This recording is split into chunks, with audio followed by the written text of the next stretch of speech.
of the long-term monitoring program, there is evidence that mean coral cover across the Great Barrier Reef was previously much higher.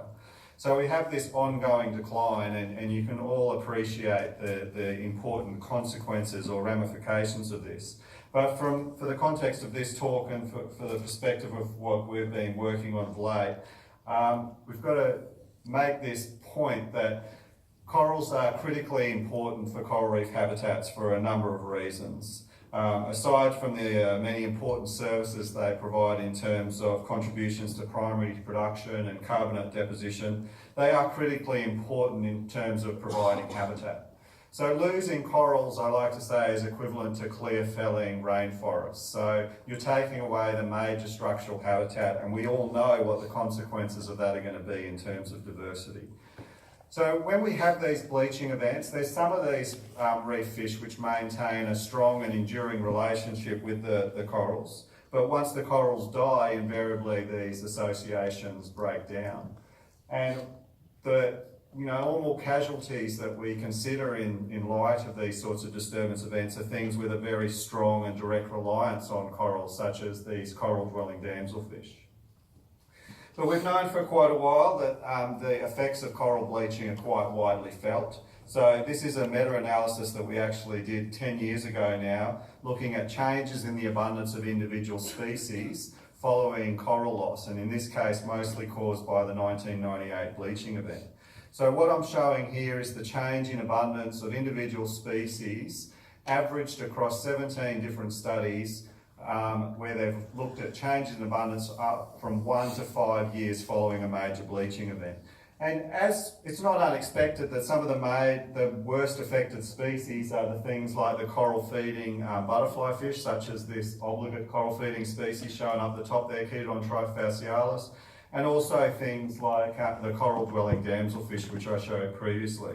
And so some of these species are experiencing 100% or 100% decline or local extinction following these major bleaching events. So when we were doing this work, the thing that really struck us is what's this going to mean for things like fisheries productivity? And at the time, we weren't really working on species which are critically important to sustaining fisheries. And so we really needed to change tack somewhat and start looking at critically important fishery species. Now, around the world, coral reefs and coral reef fisheries are critically important in sustaining the livelihoods and contributing to food security. And there are a large number of different species of reef fish that are important in sustaining these small-scale coastal fisheries. But on the Great Barrier Reef, however, our foremost target fishery species is the leopard coral groper or coral trout, shown here, Plectropomus leopardus.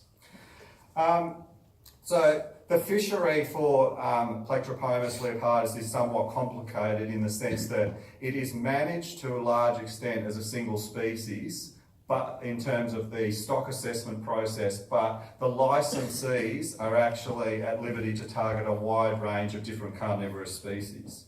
So when we get data like this, there's a tendency to look at it in terms of just coral trout, but just remember it is the total take of the coral reef fin fish fishery.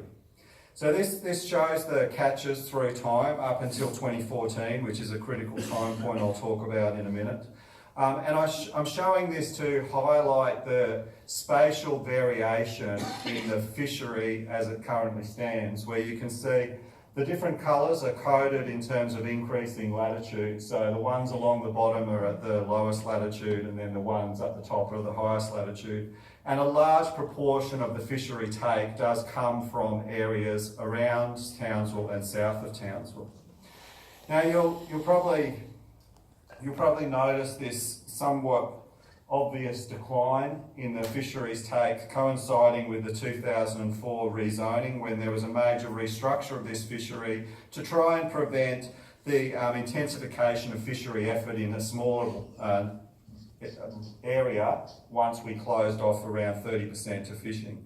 So at that point, the total allowable catch was capped at approximately 70% of the maximum annual yield, giving a total annual quota of 1,200 tonnes.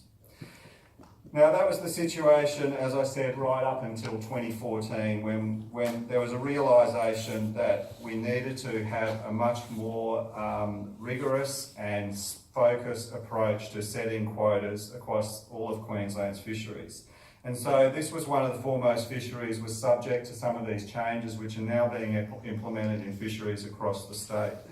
So what happens now is we have an annual quota which is set based on what's notionally called a stock assessment. Now, what we are attempting to do is make sure that the current exploitable biomass, or literally just the total weight of all coral trout on the reef, does not decline below 60% of what we consider the unfished biomass. So we look at this in two different ways. Firstly, at the entire Great Barrier Reef, but also just looking at those areas which are open to commercial fisheries. So in terms of just these locations, it's estimated that the unfished biomass was about 7,700 tonnes, and therefore we get this 60% level, which is the point at which we can't fall below. So based on this, we then attempt to try and work out, I'm using the we in the broadest sense. I'm increasingly involved in this, and I'll explain why in a minute. But this quota, for example, is set for 2017 at just under 1,000 tonnes, and that is based on the assumption that we must be sitting somewhere here relative to our point at which we can't drop below. The thing that's not really effectively taken into account when we're doing these stock assessments is all the other factors that would potentially lead to declines in the abundance of coral trout. So we have this notional number for the non-commercial take, which is the recreational catch and also the charter fishing catch. And that's larger when you look at the entire reef area, because there's areas where there's a lot of recreational fishing on inshore reefs where the commercial fishing doesn't really occur. But what's missing from this, and I'm glad that Dave Wackenfeld made reference to this under the Queensland Harbour Strategy, is that there is no accounting whatsoever for really any major abiotic drivers of changes in coral reef, in coral trout or other fishery stocks.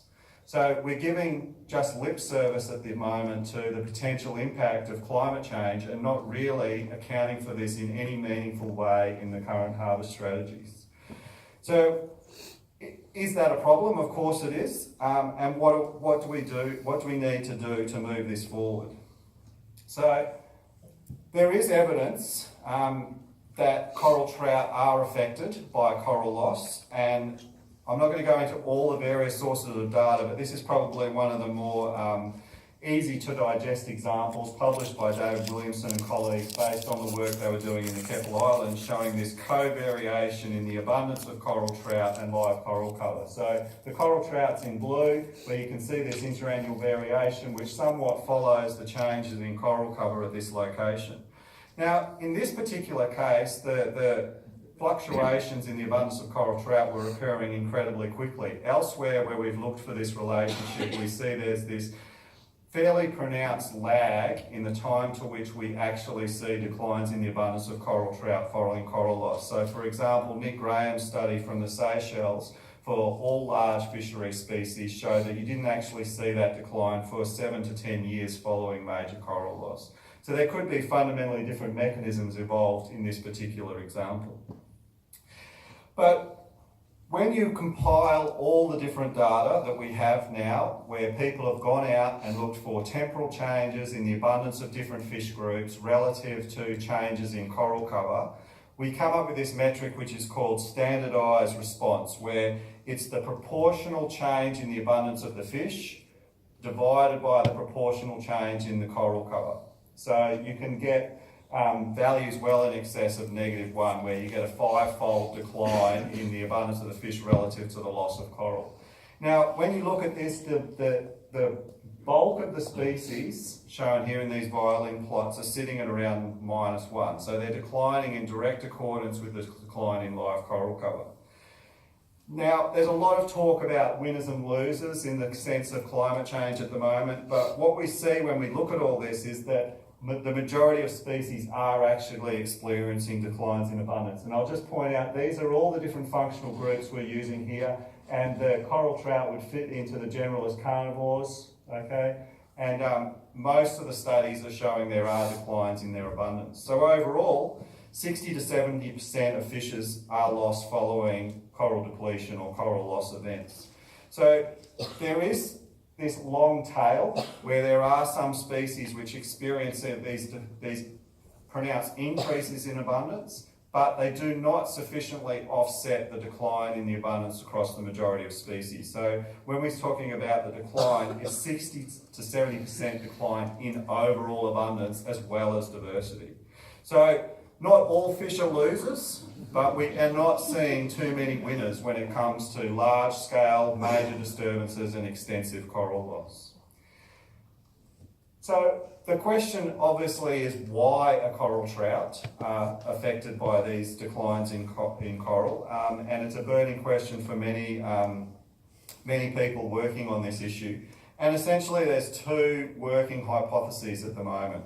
The first is, and it sort of explains the time lags involved, that it may relate to a loss of recruitment habitat. So this is work that was done with Colin Wynne in conjunction with Jeff Jones and Glenn Olmany and others at the Keppel Reefs, showing that the majority of newly settled coral trout were living in live coral, but also important is this compound habitat association where the preferred is live coral sitting on sand, just like this. This is the ideal sort of habitat for a newly settling coral trout. But the thing is when we actually looked at the potential diet availability at these same locations, it really sort of followed the same sort of pattern. So they're probably like these habitats not only because it provides important shelter from potential predators themselves, but gives them access to critically important prey at this life stage, where mostly they're feeding on benthic crustaceans such as these squat lobsters. So you can see live corals sitting over sand give them much more access to prey than any of the other habitat combinations. So at the moment, we do not have a really compelling story that we can put to fisheries to say the extent to which coral trout are going to decline in abundance following major coral loss. But the fact of the matter is that climate change poses an important and undeniable threat to this fishery. So here is just a very brief summary of all the work we're doing on the direct effects of climate change, looking at relationships between the temperature and the performance of these coral trout. So what we've got here is two different populations subject to experimental exposure to elevated temperatures here. Now, what you have to bear in mind is that for the northern population shown in orange here, the maximum summertime temperature they're normally exposed to is a mean of around 29.2 degrees. And at that point, this is where we see the optimal performance in terms of aerobic scope. But if we look at other things like spontaneous swimming speed and survivorship post-severe exposure to either aeration or chasing them around so they're under severe oxygen debt, you can see that there's declines in their survival once they get above this. So even though the thermal optima is here, fish are experiencing negative effects of elevated temperatures. And if we put this into context, in the northern Great Barrier Reef, we saw excursions above the normal long-term mean in excess of 2 degrees during 2016. So these fish are already being exposed to greatly elevated temperatures. Now, given the coral loss we're experiencing on the Great Barrier Reef, this provides an unprecedented opportunity to actually go out there and see what the effect is on coral trout. And I have to say that I'm somewhat disappointed to say that no one has taken up this opportunity. We've been looking around to try and see who's going to follow this, and it really is going to fall to the centre to do this work. So what we need to do is we need to go back into these areas which have experienced major coral loss, and we need to look at changes in the adult abundance and probably more critically the recruitment. And we also need to look at the diet and the condition of the survivors using things like stable isotopes. And this is, the real data we need to convince Queensland fisheries to actually put a climate component into those stock assessment models to actually have real traction in trying to show that there is an important link here. So just finally, it probably goes without saying that degradation and loss of coral does pose a significant threat to tropical coastal fisheries, not only in Australia, but throughout the entire tropical world. And climate change is now the foremost threat to coral reef habitats and will likely have both direct and indirect effects on critical fishery species such as coral trout. Thank you.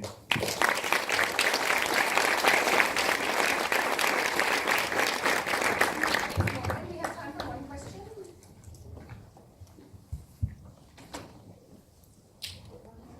Morgan, the responses of the northern and southern populations were very similar there. So, I mean, is there an explanation for that? We've been struggling with that because what you would expect if there is some sort of local adaptation, that the northern population would have a higher thermal optima than the southern population. All we can suggest at the moment is that it is a very well mixed, homogeneous population, and therefore there hasn't been an apparent local adaptation. The other thing that could be happening is that behavioural mediation of exposure to things like those temperature excursions could actually be concealing the effect of that local acclimation.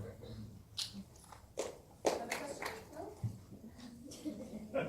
We do have time.